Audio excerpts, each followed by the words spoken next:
রোজা রাখলে বাড়ে স্মরণ শক্তি, সেই সাথে বিকাশ ঘটে মানসিক কর্মক্ষমতার।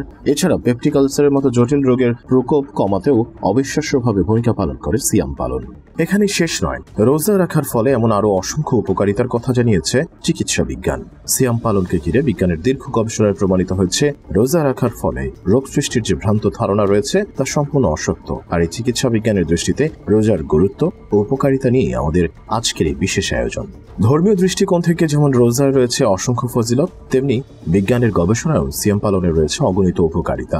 দীর্ঘ 1 মাস ভোগ বিলাস ও পানাহার থেকে বিরত থাকার ফলে মানবদেহে দেখা গেছে বিশেষ পরিবর্তন, যে পরিবর্তনের কোনো নেতিবাচক দিক না থাকলেও রয়েছে একাধিক ইতিবাচক দিক। শরীরের প্রতিটি অঙ্গ প্রত্যঙ্গ এবং শিরা উপশিরাগুলো সচল রাখতে খাবারের প্রয়োজন পড়ে, কিন্তু এই খাবারই যদি নিয়মিত এবং পরিমিত না হয় তাহলে শরীরে শক্তি যোগানের পরিবর্তে রোগ সৃষ্টি করে।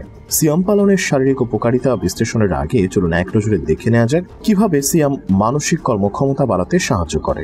রোজা পালন করতে গিয়ে একজন মুসলিমের রমজান মাসের প্রতিদিন সুবহ সাদিক থেকে সূর্যাস্ত পর্যন্ত সকল প্রকার পানাহার ও শারীরিক সম্পর্ক থেকে বিরত থাকতে হয়।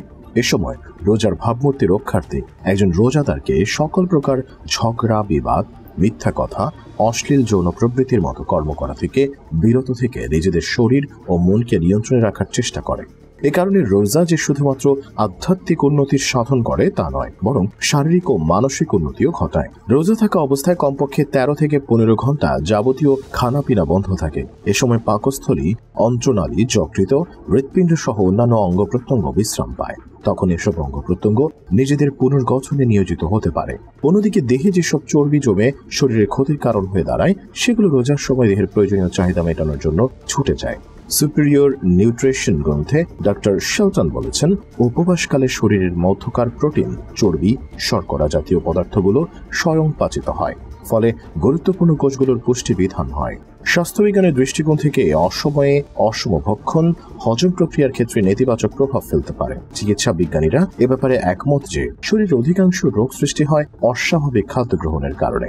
ডক্টর আলেক হিগোই দাবি করেন, রোজা রাখার ফলে মানসিক শক্তি এবং বিশেষ বিশেষ অনুভূতিগুলো উপকৃত হয়। স্মরণ শক্তি বাড়ে, মনোসংযোগ ও যুক্তি শক্তি পরিবর্ধিত হয়। প্রীতি, ভালোবাসা, সহানুভূতি, অতীন্দ্রিয় এবং আধ্যাত্মিক শক্তির বিকাশ ঘটে। ঘ্রাণ শক্তি, দৃষ্টি শক্তি, শ্রবণ শক্তি প্রভৃতি বেড়ে যায়। এটি খাদ্যে অরুচি ও অনিচ্ছা দূর করে।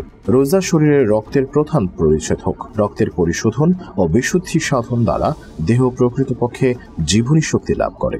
যারা রুগ্ন তাদেরও রোজা পালন করতে নির্দেশ দিয়েছেন এই গবেষক। স্বাস্থ্যবিজ্ঞানের মতে 13 থেকে 15 ঘন্টা ক্ষুধার্ত ও তৃষ্ণার্ত থাকার ফলে শরীরের অঙ্গগুলো স্বাভাবিক হতে থাকে এবং পাচনতন্ত্রের উন্নতি হয়, এবং গ্যাস্ট্রো ইন্টেস্টাইনাল রোগ যেমন গ্যাস, বদহজম, লিভারের রোগ, জয়েন্টে ব্যথার ঝুঁকি ইত্যাদি কমে যায়। বিখ্যাত মনোবিজ্ঞানী সিগমন্ড নারায়ডও রোজার উপকারিতার প্রসঙ্গে জানান, সিয়াম পালন মনস্তাত্ত্বিক ও মস্তিষ্ক রোগ নির্মূল করে দেয়। মানবদেহের আবর্তন বিবর্তন আছে, কিন্তু রোজাদার ব্যক্তির শরীরে বারংবার বাহ্যিক চাপ গ্রহণ করার ক্ষমতা অর্জন করে। রোজাদার ব্যক্তি দৈহিক খিঁচুনি এবং মানসিক অস্থিরতার মুখোমুখি হয় না। এছাড়া ডক্টর ক্লিভ তার পেপটিক আলসার নামক গবেষণামূলক পুস্তকে লিখেছেন, ভারত, জাপান, ইংল্যান্ড, দক্ষিণ নাইজেরিয়াতে অন্য সব এলাকার তুলনায় মুসলিম অধ্যুষিত এলাকায় এই পেপটিক আলসার রোগের প্রকোপ অনেক কম, কেননা তারা সিয়াম পালন করে থাকেন। তাই তিনি জোর দিয়ে বলছেন, সিয়াম কোনো রোগ সৃষ্টি করে না। সিয়াম পালন কোনো রোগ সৃষ্টি করে না, এর পক্ষে কথা বলেছেন বাংলাদেশের এক গবেষকও।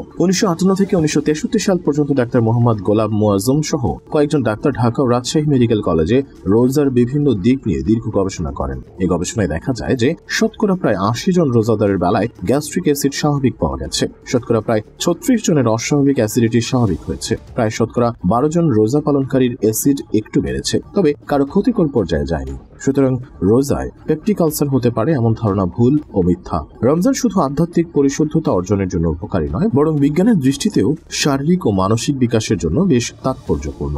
এদিকে রোজা নিয়ে মেডিকেল সায়েন্সের গবেষণা নতুন কোনো ঘটনা নয়। ইসলাম ধর্মের 5টি রকনের মধ্যে অন্যতম গুরুত্বপূর্ণ একটি হচ্ছে রমজান মাসের 30টি রোজা। আর এই সিয়াম পালনের উপকারিতা নিয়ে বহু চমকপ্রদ তথ্য দিয়ে ধর্মপ্রাণ মুসলমানদের চমকে দিয়েছে আধুনিক বিজ্ঞানের একাধিক গবেষণা।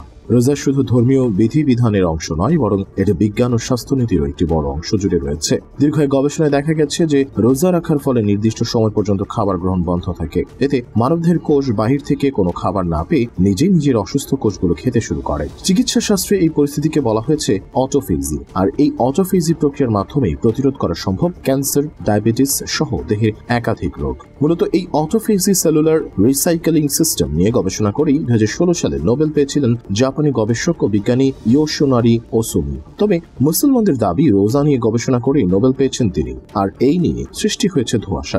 রোজা এবং অটোফেজি একই বিষয় কিনা এ নিয়েও চলছে নানান তর্ক বিতর্ক।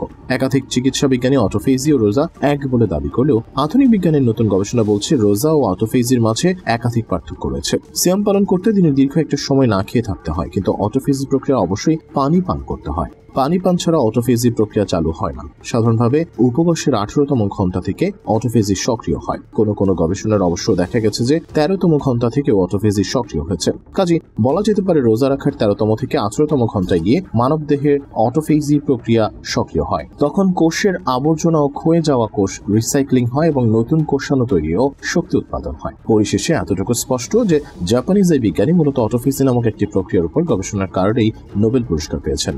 রমজান মাসে পালন করা রোজার উপর গবেষণা করে নয়। তবে অটোফেজি একটি শরীরবৃত্তীয় প্রক্রিয়া হওয়ায় রোজা রাখার মাধ্যমে এটিকে ত্বরান্বিত করা যায়। তবে রোজা আর অটোফেজি এক না হলেও রোজারও রয়েছে বহু উপকারিতা। এক গবেষণায় দেখা গেছে যে পেপটিক আলসারের রোগীরা রোজা রাখলে অনেকটাই স্বাচ্ছন্দ্য বোধ করেন। এতে তাদের শরীর অনেকটাই ফিট থাকে। হৃদরোগ, উচ্চ রক্তচাপ ও হাঁপানি রোগীদের জন্য রোজা উপকারী। কিডনি সমস্যায় ভুগছেন এমন রোগীদের ক্ষেত্রেও রোজা কার্যকরী ভূমিকা রাখতে সক্ষম। আধুনিক চিকিৎসা বিজ্ঞানীরা বলছেন রোজা রাখলে কিডনিতে সঞ্চিত পাথর কণা ও চুন দূরীভূত হয়। 1 মাসের দীর্ঘ সিয়াম পালনের মাধ্যমে একদিকে যেমন আল্লাহর সাথে বান্দার সুসম্পর্ক গড়ে ওঠে, তেমনি বাকি 11 মাস শারীরিক শক্তি অর্জনের চার্জ পাওয়া যায় রোজা রাখার মাধ্যমে।